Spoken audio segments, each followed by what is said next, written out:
PDGA members, the Board of Directors elections for the 2024 calendar year are just around the corner. 7 candidates vying for your vote to fill several open seats on the board. One of those candidates, Leah Tsinajinnie, PDGA number 139109. Leah, welcome. I'm so glad you're here to join me today and to share with our members and our viewers why you are running for the board. Tell us a little bit of something about yourself for those that don't know you. Hi everyone, I am Leah Tsinajinnie. I'm from Atlanta, Georgia, and I'm currently a full-time touring pro on the Disc Golf Pro Tour in my 4th year of playing disc golf, and I am currently seeking re-election for my 2nd term as a board member. Great stuff. Let's dive right in, Leah. And you have, of course, the perspective of having been on the board already. What issues or priorities do you want to champion? In this case, should you be reelected to the board of directors? Yes. So if you got a chance to read my candidate statement, I mentioned 2 priorities, and one of them is continuing to prioritize diversity, equity, and inclusion in disc golf. And so that includes initiatives that are coming through the Women's Committee, the Diversity and Outreach Committee, the youth initiatives and senior initiatives that we have, and any initiatives including people with disabilities and those kinds of things.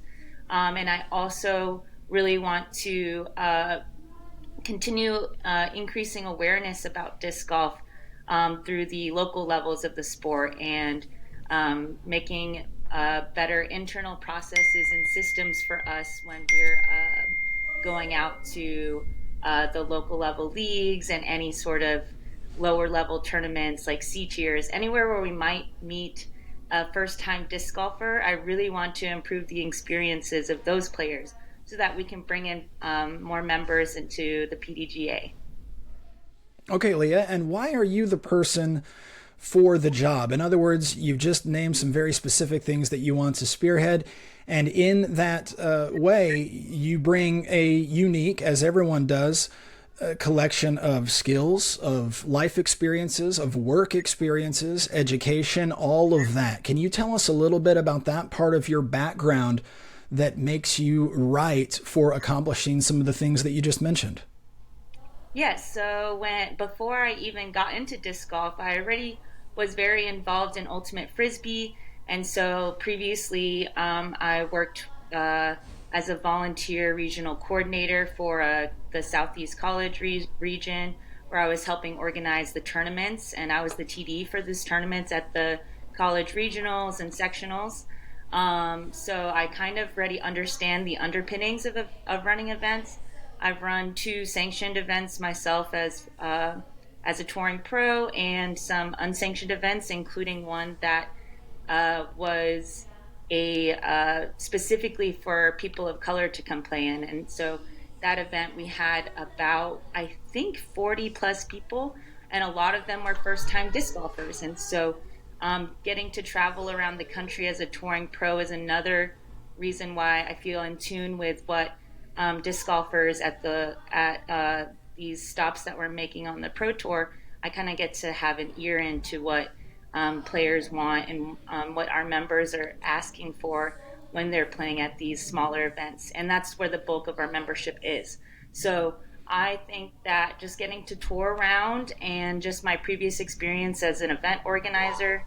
Also, I've worked in nonprofit spaces before, so I worked abroad as a fellow for a nonprofit that dealt with coaching ultimate frisbee to youth in the Middle East. And so these kinds of things where I just feel like I wanna make sure that we're always giving back to the membership and making it fun for everyone, because really the sport is just like something that's changed my life, and I really just feel very passionate about it. And so being able to have that ear into what people want, and just kind of, talking to people everywhere I go, it just helps me understand what we can do for the membership. Well, let's dive into that. You used the statement a moment ago, giving back to the membership. As everyone watching knows or should know, the PDGA is a member-based organization, and people pay dues, essentially, to be a part of this organization. There are lots of reasons why people do that, to be a part of the community, to support the game and the growth of the game. But there are, of course, benefits. They're listed right there at PDGA.com, the many benefits that you get as a member of this association. That's common for all associations. In your opinion, Leah, what are or should be the most important member benefits, both to retain current members and to attract new ones? Well, I do feel like the individual player has a lot of opportunities. If they're looking through the PDGA site, there's so many things that you can do through the one of the discount sites that we have as a PDGA member. But in general, I think that one thing most people might agree with is that sometimes it's hard for TDs to run tournaments and consistently run them without getting burnt out. And so if we're really wanting to have this continuing cycle of being able to play recreationally, whether it's through a league that's unsanctioned or in a C-tier level or any type of event that is going to be run by someone that's in your community, I do really feel that we need to be supporting those TDs. And so if you're a player out there that maybe has never run an event or known what it's like to be an organizer, it is very taxing. And so I think supporting people that are doing the legwork at our local disc golf clubs and all of these things are going to be the best thing for us in order to continue growing the sport. You may talk more about that in your answer to my next question, which is about events in general. Obviously, empowering and equipping tournament directors with the tools they need to host these events. Obviously, that is one important factor of, I'm sure, several others. When it comes to increasing the number of competitive events, and I'm talking about events at all levels, and I'm also talking about the location of these events. In other words, some areas are very populous and they need more events within their area. Other areas have very few events and maybe very few disc golfers. They need the events. If you build it, they will come. I'd like to hear you talk a little bit about how the PDGA as a global governing body can increase both the number and the quality of events around the world. Yeah, so I really enjoyed that you said that it's happening, in smaller regions too. So we have a lot of disc golf in like the city centers and in urban areas. But one of the things that has been recently happening with the PDGA is we've been partnering with the Paul Macbeth Foundation. And so, for example, we do have a disc golf course that was built on a Native American reservation. And so that goes towards increasing the number of events that might happen with players that would have never otherwise learned about disc golf in their community.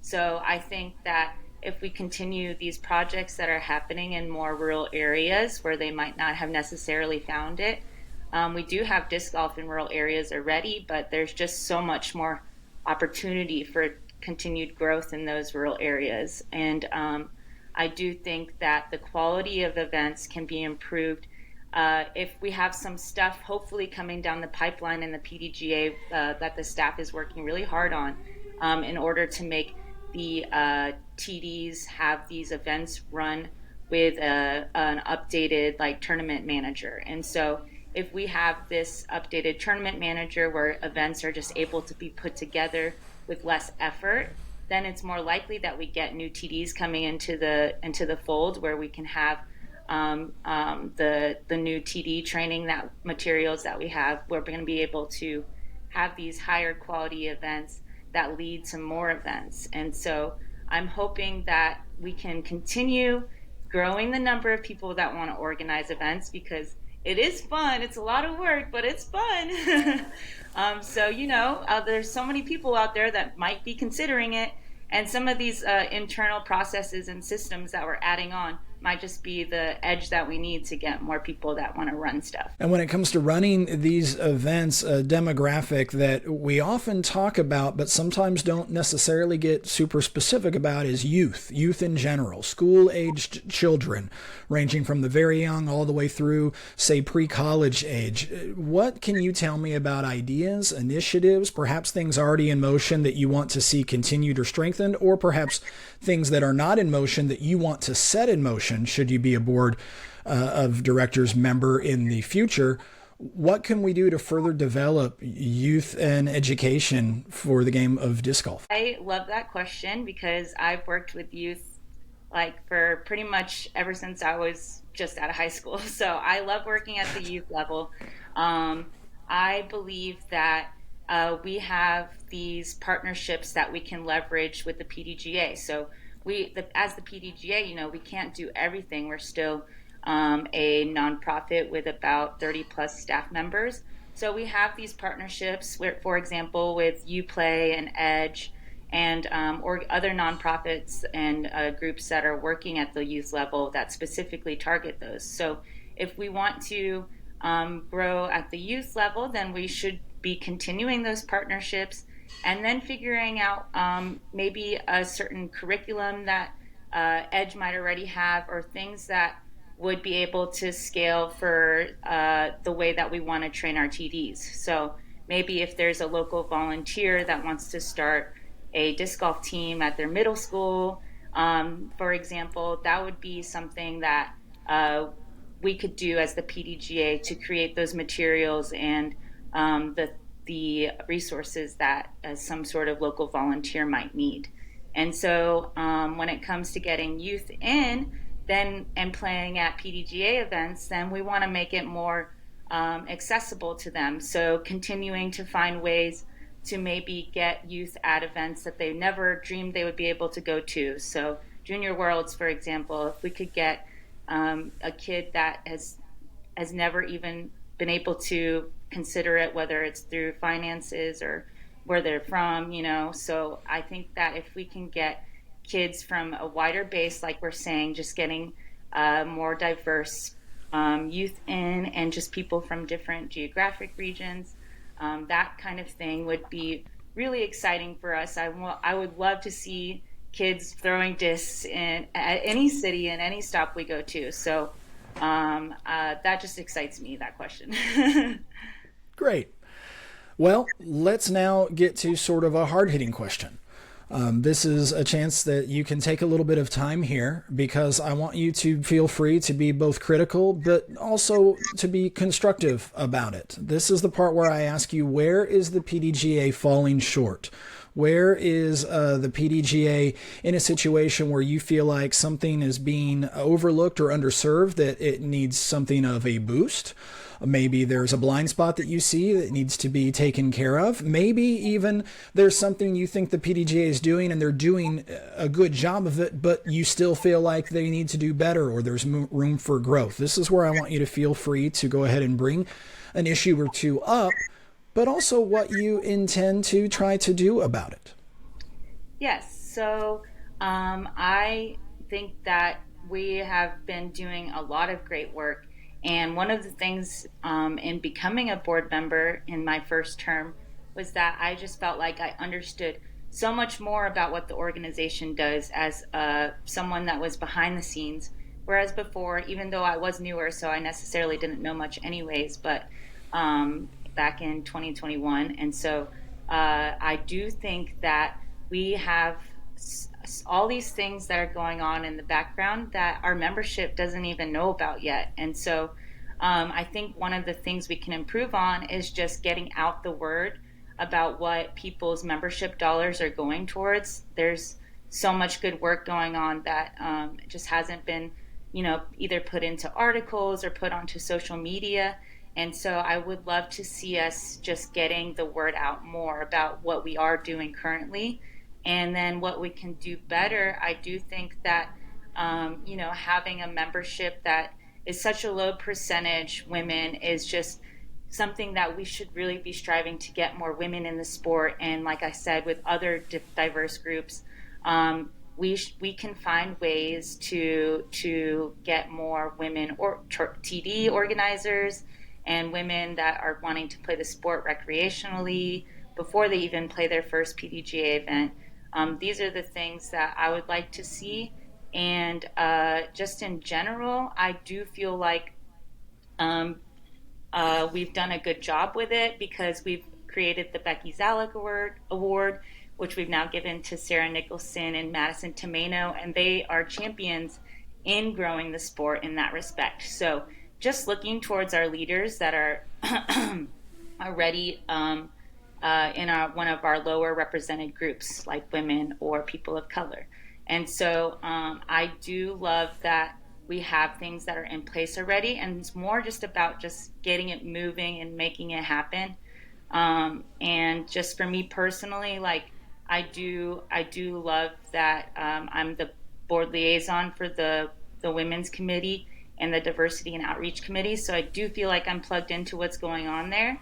And I just hope that if I am reelected, that I can continue the efforts that the volunteers on the committees and that the PDGA staff is doing. Great stuff, Leah. Thank you so much for being able to summarize what your heart is all about as a PDGA board member in such a short amount of time. Before we let our viewers go, I want to give you sort of a final opportunity to share anything maybe that we haven't gotten a chance to mention, anything that maybe you just want to make sure that a potential voter knows about you before they decide to cast their vote when July 1st rolls around. Yeah, so I do feel like I am a good listener, and so when it comes to my ability to travel around the country and personally meet all of the members that come out to these DGPT events, just whatever it is that's on your mind, you can always reach out to me and speak up about the issues that matter to you. And I do feel like if I do get reelected for a second term, then I would love to continue the work that the PDGA staff and the committees are doing to increase the diversity and equity of the sport, as well as finding ways to support the local levels. So really that initiative to me is super important because there is so much burnout at the local level for the people that run leagues and the 1 day, 2 day, 2-round tournaments.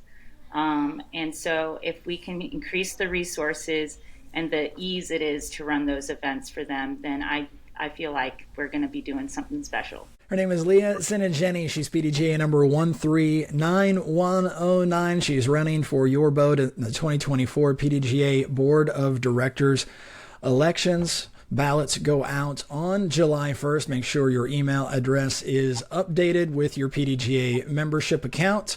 Make sure you even check that spam folder just in case that email with your ballot gets shuffled into that folder. We want to make sure we get the turnout this year. More than 13%. Leah, that's right. And Leah, and information about her and all the other candidates available at pdga.com, as well as on PDGA's social channels. Leah, thanks so much for your time. Best of luck.